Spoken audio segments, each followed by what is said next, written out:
మీ business ఏదైనా మీ ఊర్లో promotion చేయాలంటే అది సుమన్ టీవీతోనే సాధ్యం. ఇప్పుడే సంప్రదించండి.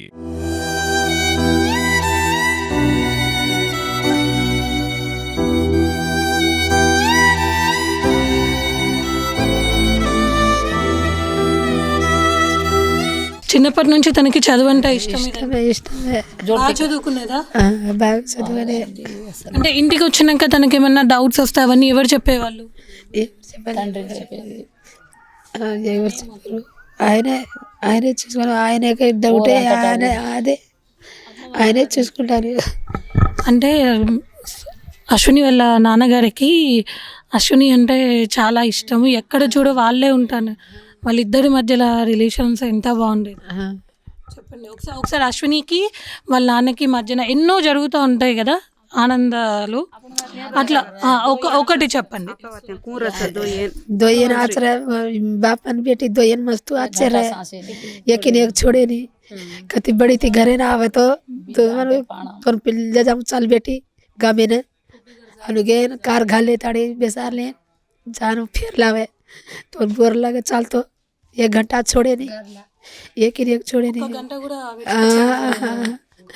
वो बापन बेटी वो बापे पर पक्को इष्टम, बेटी पे हमारे पक्को इष्टम చూడే మంచిగా. ఎప్పటి నుంచి ఇప్పుడు తను ఢిల్లీలో చదువుకుంది, బెంగళూరులో మా పిహెచ్డి చేస్తుంది, తర్వాత ఛత్తీస్గఢ్లో జాబ్ చేస్తుంది కదా. సో అప్పుడంతా మీకు కాల్ చేసి అమ్మ ఇలా ఉన్నావు అది రోజు रोज दाढ़ी में बातें करे.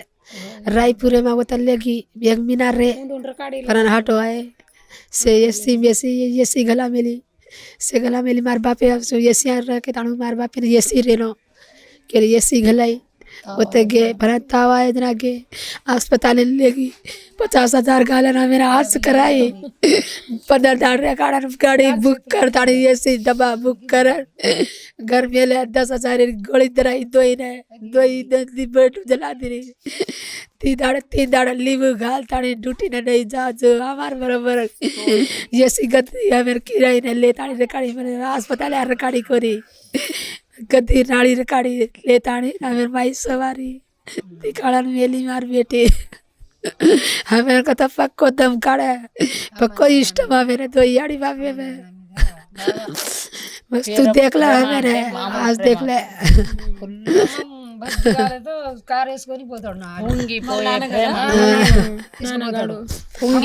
పొంగిపోయే ప్రేమ బిడ్డ అంటే తల్లికి బిడ్డ తండ్రికి. ఇక్కడ నుంచి హైదరాబాద్ వరకు ఎక్కించి వస్తాడు.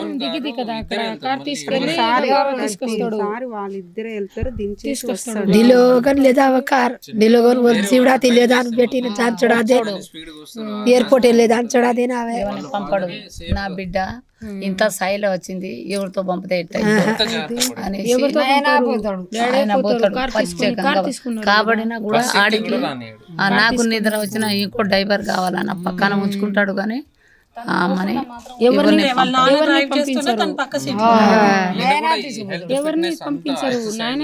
ఏం తింటాడమ్మా ఏం తింటావమ్మా అని మూటలు కట్టికి తీసుకెళ్తాడు. అవి మనం ఎక్కించినా కూడా అక్కడ తినేది ఇది తినుకుంటా పో అది తినుకుంటా పో అలా ఎల్లు, నువ్వు ఏం డౌట్ పడకు, ఓకే ఓకే నాన్న, ఓకే డాడీ, ఓకే బాగా ఆమె అందరినీ వీళ్ళని ఇప్పుడు లేదు. సింపుల్ మనిషి, ఎవరిని ఎట్టా చేయాలనో ఎవరిని ఏం చేయాలి ఎప్పుడు సీరియస్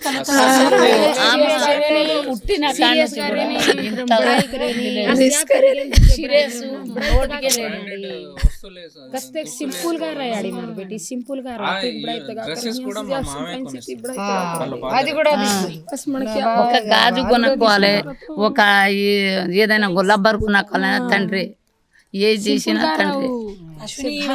నాన్నగారు కూడా చాలా గొప్ప మనసు ఉన్నారు, సహాయం చేసేవారని చెప్పారు. సాయం చేసేవాడు అందరు ఒక్క రూపాయి ఏం సహాయం చేసేవారు, ఎలా ఉండేవారు, ఎవరికైనా ఆపద వచ్చింది ఆదుకుంటాడు.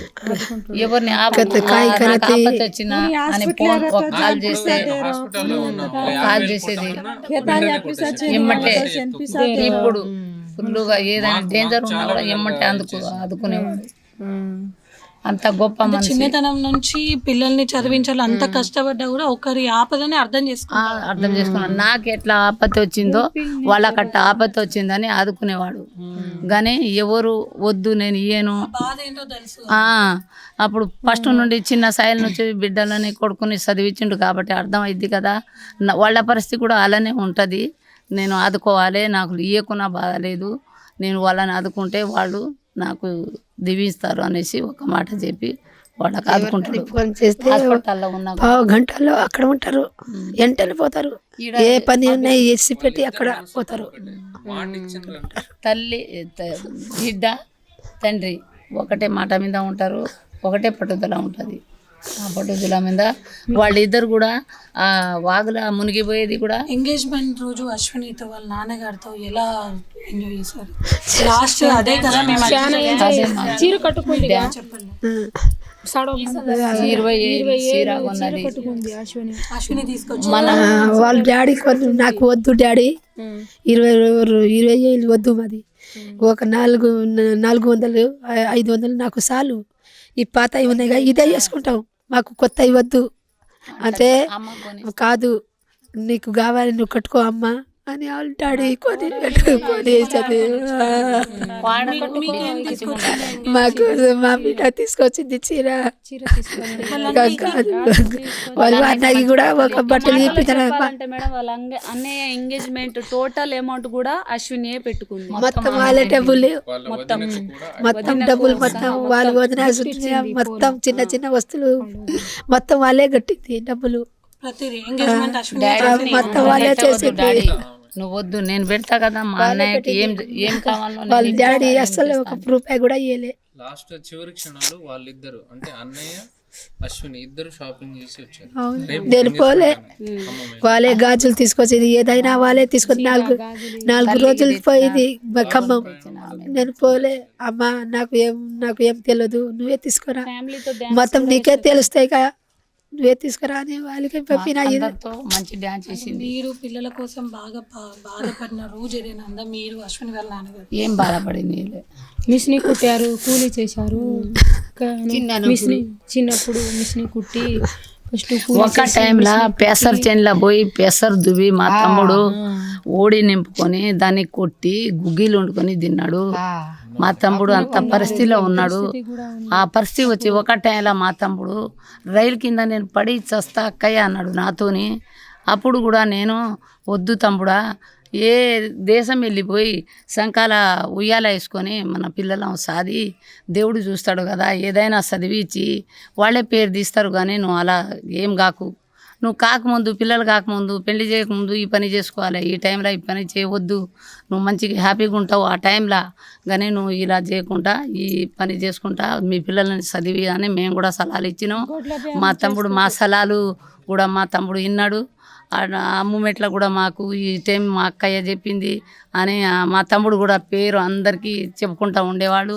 ఇప్పుడు ఈ టైంలో వచ్చినప్పుడు మా అక్కయ్యని నా బిడ్డకు జాబ్ వస్తే ఆయన సలహాలు ఇచ్చింది మా అక్క అని.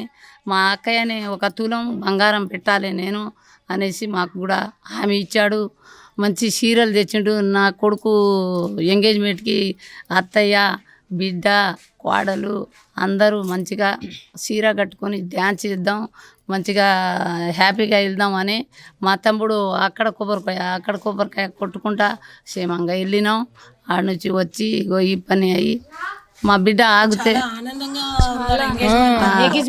మంచి ఆనందంగా ఉన్నాం. మంచి చేసాం. అంటే మీరు చెప్తున్నారు కదా అశ్విని చాలా సింపుల్గా ఉండేది, ఆడంబరాలు ఉండవు అని. మరి అంటే అంత గోల్డ్ మెడల్, ఒక పిహెచ్డి చేస్తుంది, ఒక ఉన్నత స్థాయిలో ఉంది. ఒక మాటలో చెప్పాలంటే దేశం గర్వించే స్థాయిలో ఉంది. తను ఈరోజు బ్రతికుండే ఎక్కడో ఒక చోట కొంతమంది రైతుల చావైనా ఆగేదేమో. మరి ఇప్పుడు చుట్టుపక్కల ఉన్న వాళ్ళతో ఎలా ఉండేది? తను చాలా మంచిగా ఉండేది, మంచిగా అందరితో మాట్లాడేది, కలకల ఉండేది. అంత మంచి బిడ్డ ఏడ దొరకదని ఊరోళ్ళు మన పక్క చుట్టూ ఏరియా పక్క వాళ్ళు మొత్తం ఈ బుట్టే బిడ్డ కదని అందరి కండ్లలో నీళ్ళు వచ్చి అందరు మొత్తుకుంటా కొట్టుకుంటా అందరూ ఏడ్చేవాళ్ళు. ఆ బిడ్డ క్షేమం చూసి ఒక్కళ్ళు కూడా ఏడుపు లేకుండా ఉండేవాళ్ళు గారు. అందరికీ కళ్ళలో నీళ్ళు వచ్చింది. వాళ్ళంతా బాగా బాధపడకుండా వాళ్ళు వెళ్ళిపోయినారు. ఇవాళ మా బిడ్డ ఇగో ఇట్లా అయిపోయిందని ఇటువంటి ప్రౌడ్నెస్ ఇదేది ఉండేది కాదు. అసలు ఒక్కొక్కళ్ళకంటే ఒక్క మనిషి ఇలా మనిషి ఏముండదు, నేను జాబ్ చేస్తున్నా, నేను వాళ్ళని పలకరించడం ఏంటి అనేసి ఇంట్లోనే ఉంటారు. కానీ తను అలా కాదు, బయట అందరితోటి కలిసిమెలిసి అందరిని పలకరిస్తూ, రోడ్డున పోయిన వాళ్ళని పలకరిస్తుకుంటూ అందరిని ఏ ఒక్క మనసులో అహంకారం అనేది ఉండకుండా చాలా కలిసిమెలిసి ఉండే దేవతమని. हमारे बेटा ने जॉब किन किन किन के हमारे बेटा ने जॉब किन किन के घर तुमको घर बदानो किन किन के पिसा देना मैं खूब बच्चों के मन पिसने किन किन किन के मैं को दिना ले दा जेल बच्चे हैदराबाद दिन मार हैदराबाद मार देना आनो जना मैं से करू छु ఇప్పుడు ఇక్కడ ఇల్లు కడుతున్నారు కదా, ఇల్లు కూడా అశ్వినియే కట్టిస్తుందా? నాన్న చూసుకుంటే చాలు, మేము జస్ట్ స్పాన్సర్లం అక్క అని చెప్పింది నాతో.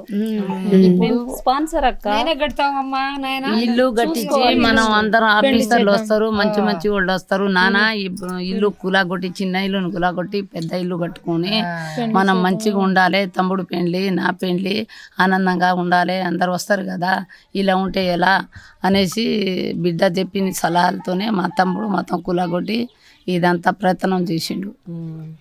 లేకపోతే బిడ్డ లేకపోతే ఆయన కొద్దిగా నేను అన్నాడు వాడికి, నేను ఈ పని చేయలేనమ్మా, నా వల్ల కాదు, నా కాడ పైసలు లేదు, మీకు చదివి ఇచ్చిన ఇంతే, నేను ఇంత డబ్బు పెట్టాలంటే మీకు నెల నెల జీతం వస్తుంది, ఆ జీతంతో నెలకు వచ్చినప్పుడు బిల్లు ఎట్లా కట్టియాలనేసి అన్నాడు.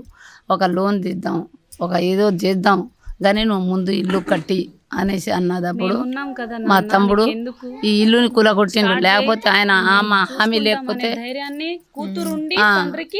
సమాధానం చెప్పిందప్పుడు ఆయన కూలగొట్టిండు. లేకపోతే మీరు చెప్తారు కానీ నేను నమ్మను బిడ్డ అన్నాడు అడిగి, కానీ వద్దు ఆయన కూలగొట్టు అన్నది. అప్పుడు మా తమ్ముడు ఈ కూలగొట్టి ఈ పిల్లర్స్ పెట్టిండు.